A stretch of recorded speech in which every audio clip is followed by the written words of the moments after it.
Ave Maria. Então chegamos na nossa última aula sobre as partes da meditação. Então chegamos aqui na última parte do corpo e também na conclusão da oração mental, que se trata justamente dos pedidos, que também são chamados de oração de súplica, e a conclusão, que seria aquela parte de encerrar a meditação. Então, esse momento dos pedidos é o momento em que vamos pedir a Deus a graça necessária para conseguir pôr em prática as resoluções que foram feitas. Então, para a gente entender a diferença, um belo texto de São Bernardo de Claraval vai nos mostrar um pouco qual é o papel da reflexão e qual é o papel da oração, entendida aqui como uma oração de súplica, um pedido que devemos fazer a Deus. Então, São Bernardo diz: ninguém se torna perfeito de uma só vez. É subindo e não voando que chegamos ao topo da escada. Subamos, pois, ela, e que a meditação e a oração sejam como que os dois pés que nos servem para nela subirmos. Pois a meditação nos faz ver o que nos falta, e a oração obtém de Deus que nada nos falte. Uma nos mostra o caminho, a outra a ele nos conduz. Enfim, a meditação, entendida aqui como reflexão, nos faz conhecer claramente os perigos que nos circundam, e a oração faz com que consigamos evitá-los. Então, dessa forma, temos dois elementos.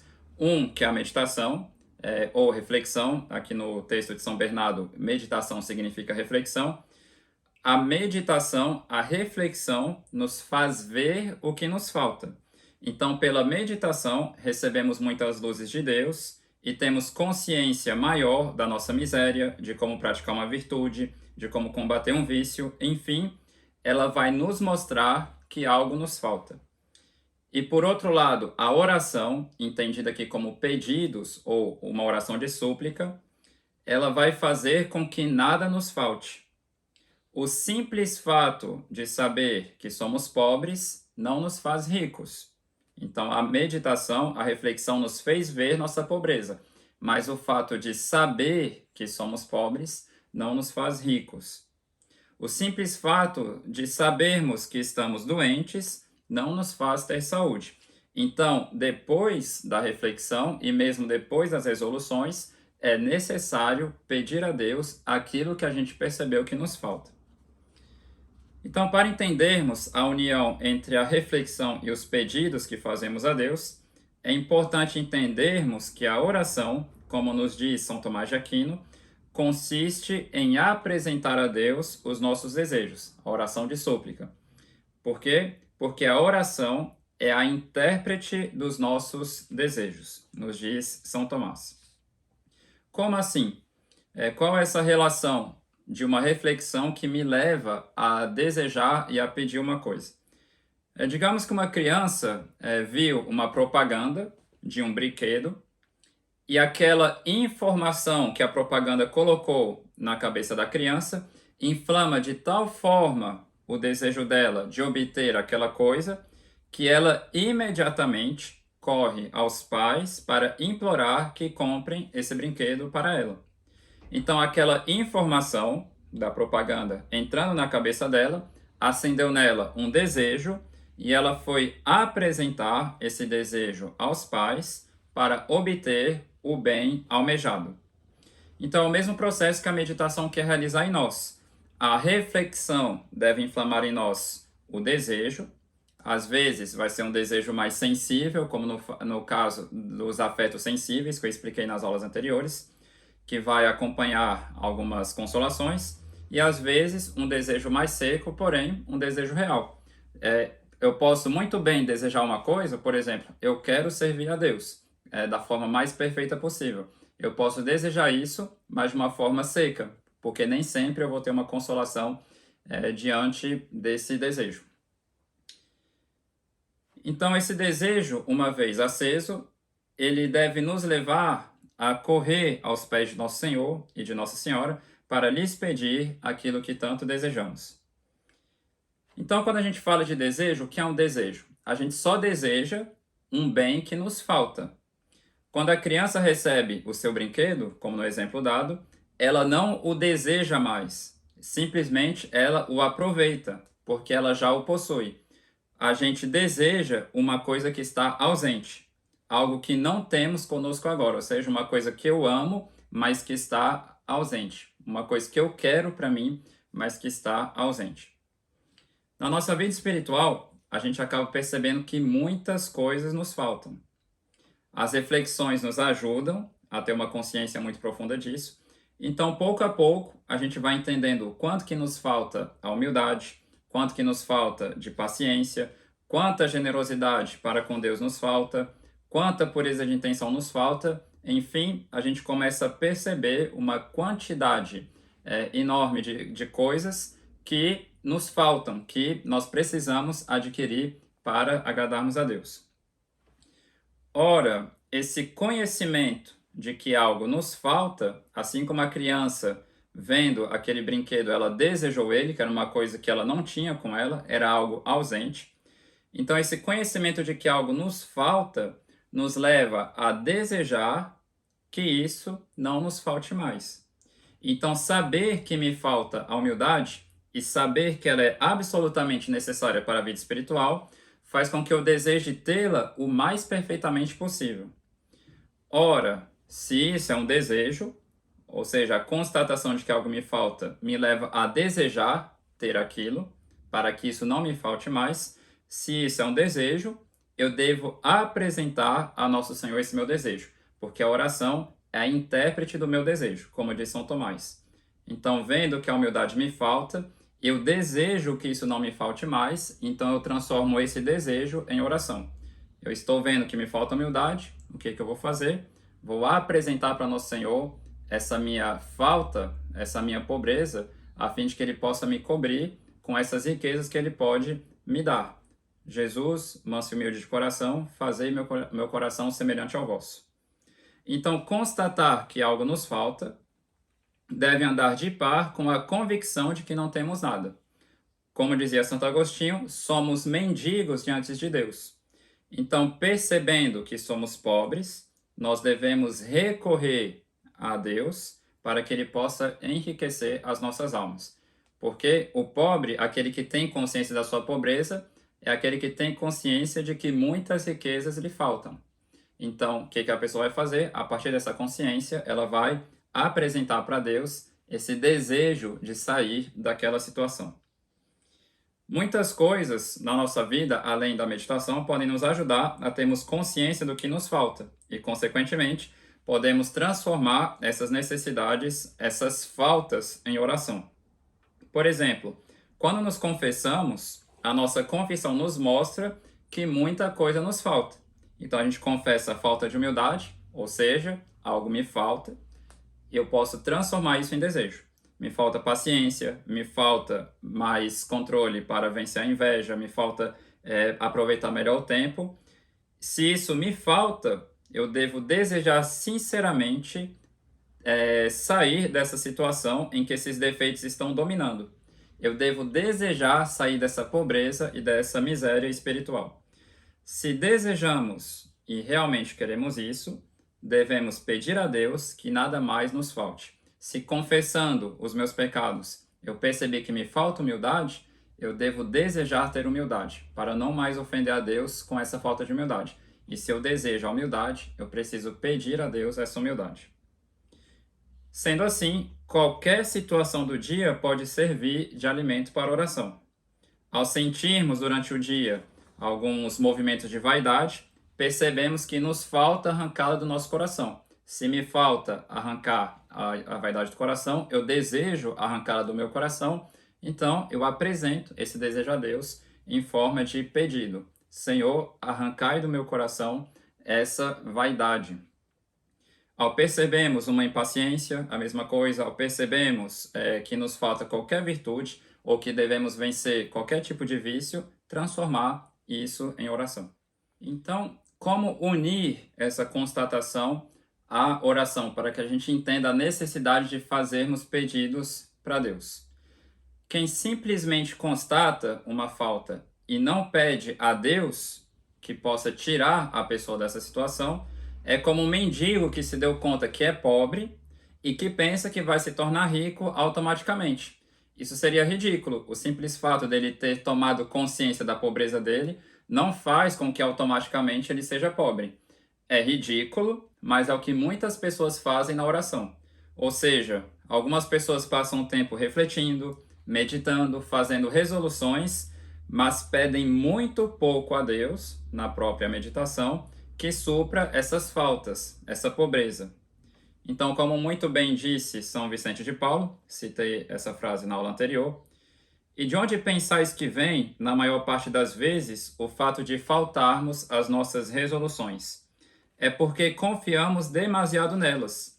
Apoiamo-nos em nossos bons desejos e em nossas próprias forças, e é por isso que não tiramos delas fruto algum.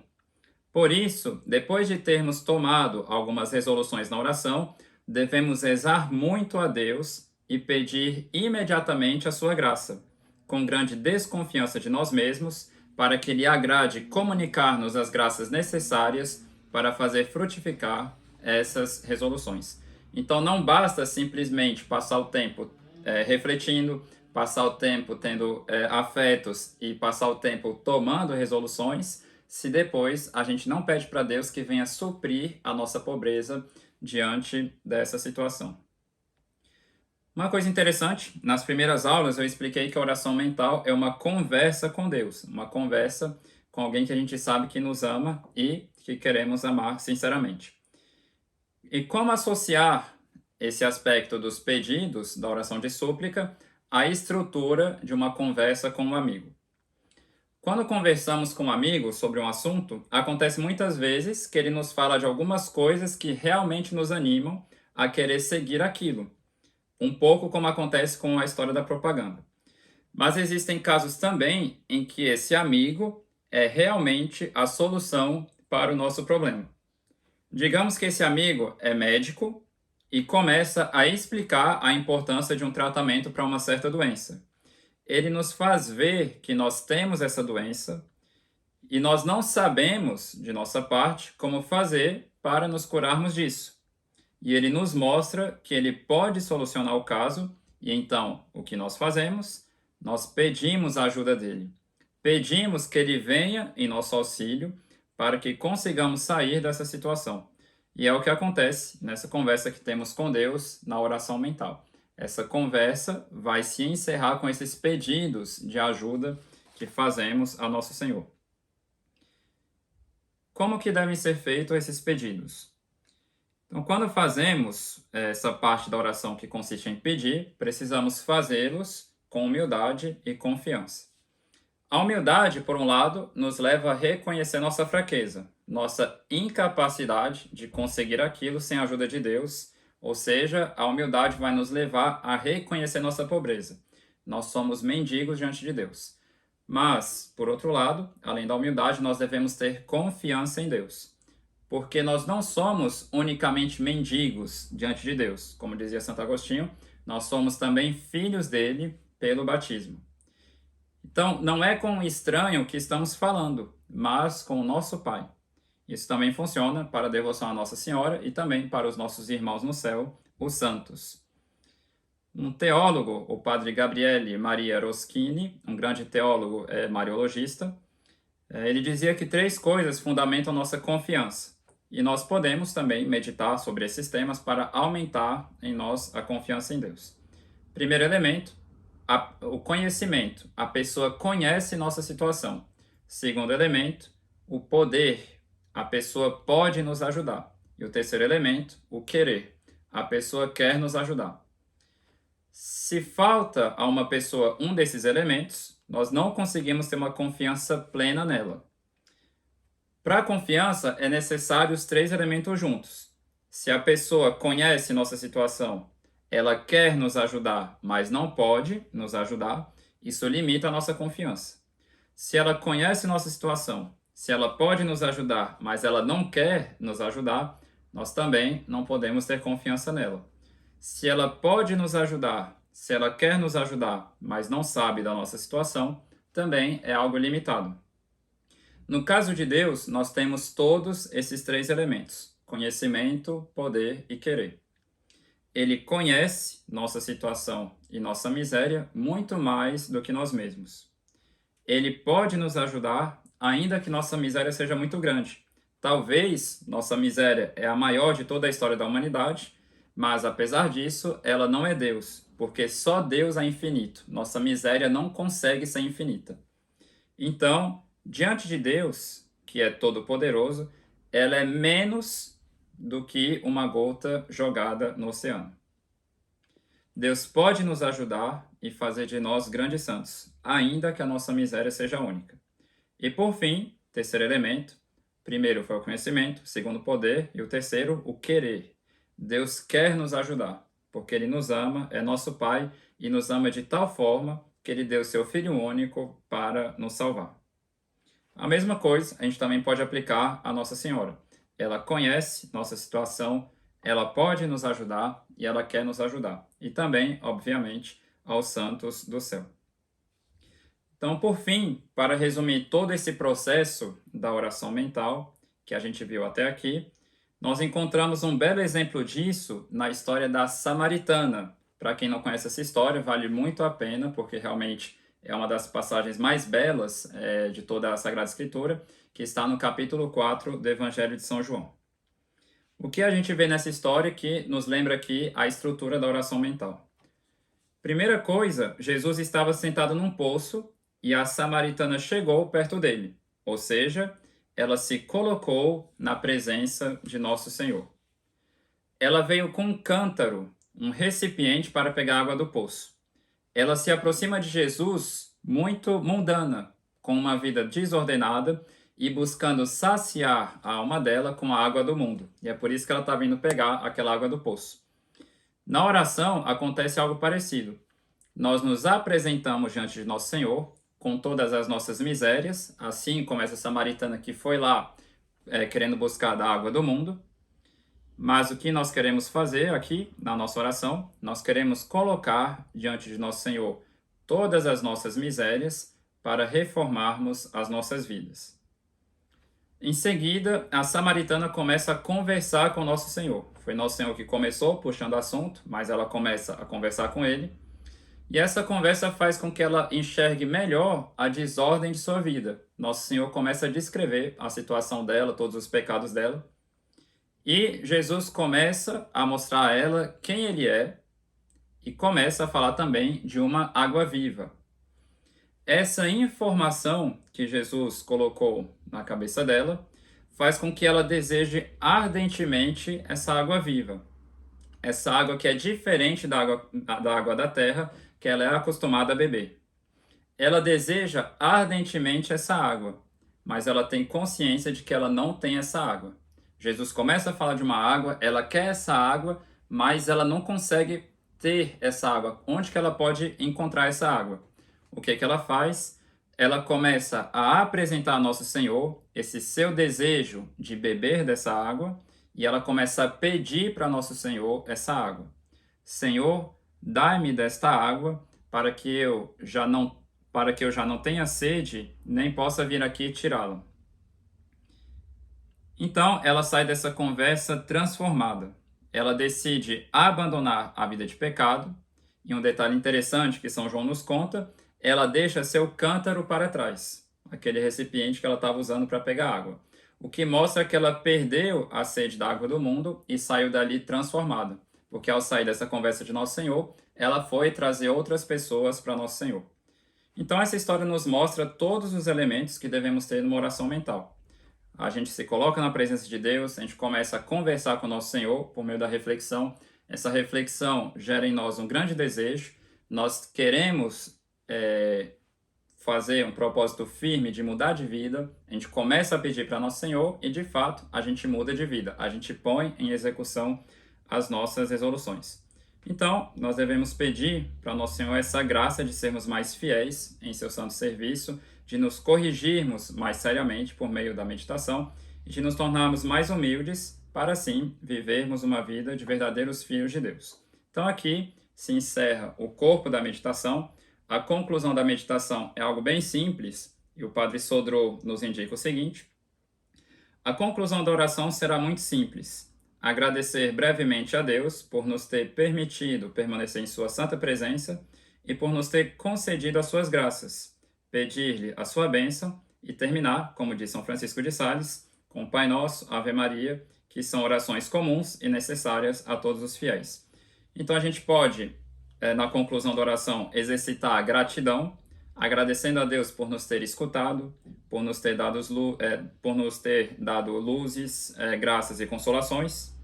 E caso a gente não tenha recebido consolação, a gente também deve agradecer, pois a gente sabe que Deus sabe o que é o melhor para nós. Talvez Ele faz aquilo para nos corrigir, para nos provar, mas em tudo a gente tem que mostrar esse coração grato para com Deus. Então, com humildade, nós oferecemos a Deus os nossos propósitos, nós oferecemos aos corações de Jesus e de Maria tudo aquilo que a gente quis produzir na meditação e que a gente decidiu fazer, a fim de que eles nos mantenham fiéis a essas resoluções e nos concedam a graça de mudarmos concretamente de vida. Então, a meditação é isso. Como eu disse nas aulas anteriores, quando a gente vai detalhar o processo da meditação, é óbvio que a gente tem que entrar em muitos detalhes. Na prática, quando a pessoa aprende essa arte de rezar, fica uma coisa muito mais dinâmica, muito mais simples e não fica muito detalhada, não fica muito complicada. Mas para a explicação de fato, a gente tem que tentar esclarecer o máximo possível e tirar, na medida das nossas possibilidades, as dúvidas que vão aparecendo para as pessoas. Então a meditação é isso. Ainda tem algumas aulas sobre alguns assuntos que são relacionados à meditação, algumas dificuldades que as pessoas apresentam, mas estritamente falando, o que é necessário para fazer meditação já foi ensinado até aqui, mas as próximas aulas são coisas que são dificuldades comuns que aparecem para as pessoas, uma vez que elas já conseguiram se fixar num método de oração.